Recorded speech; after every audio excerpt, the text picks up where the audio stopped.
ଯେତେବେଳେ କଥା ଛିଣ୍ଡିଲା ନାହିଁ ଶେଷକୁ ରାମ କହିଲେ ଆଚ୍ଛା ଭରତ ଯାହା କହୁଛି ମୁଁ ସେୟା କରିବି କିନ୍ତୁ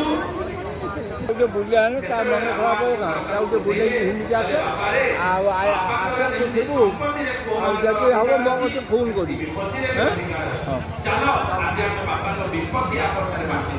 ତ ଯେତେବେଳେ ଆମ ଭିତରେ ଏମିତି କୌଣସି ଅସୁବିଧା ପରିସ୍ଥିତି ଆସିବ ଆମେ ଏଇଭଳି ଏକଜୁଟ ହେଇକି ଏଇ ବାପାଙ୍କର ବିପତ୍ତିକୁ ବାଣ୍ଟିବା ଆମେ ଏକାଠି ରହିବା ଭରତ କ'ଣ କଲେ ତାହେଲେ ମତେ ଆପଣଙ୍କର କିଛି ଦିଅନ୍ତୁ ସେ ପାଦୁକା ଦେଲେ ଏବଂ ପାଦୁକାକୁ ଶିରୋଧାର୍ଯ୍ୟ କରି ସେ ଆଦର୍ଶ ଗୃହସ୍ଥ ଜୀବନ ଯାପନ କଲେ ଯାହାଦ୍ୱାରା କି ରାମ ରାଜ୍ୟ ପ୍ରତିଷ୍ଠା ଅକ୍ଷୁର୍ଣ୍ଣ ରହିଲା ତେଣୁ ଆମେ ଗତକାଲି ଆଦର୍ଶ ଗୃହସ୍ଥ ଜୀବନ ଯାପନର ପ୍ରଣାଳୀ ଶିଖିଛେ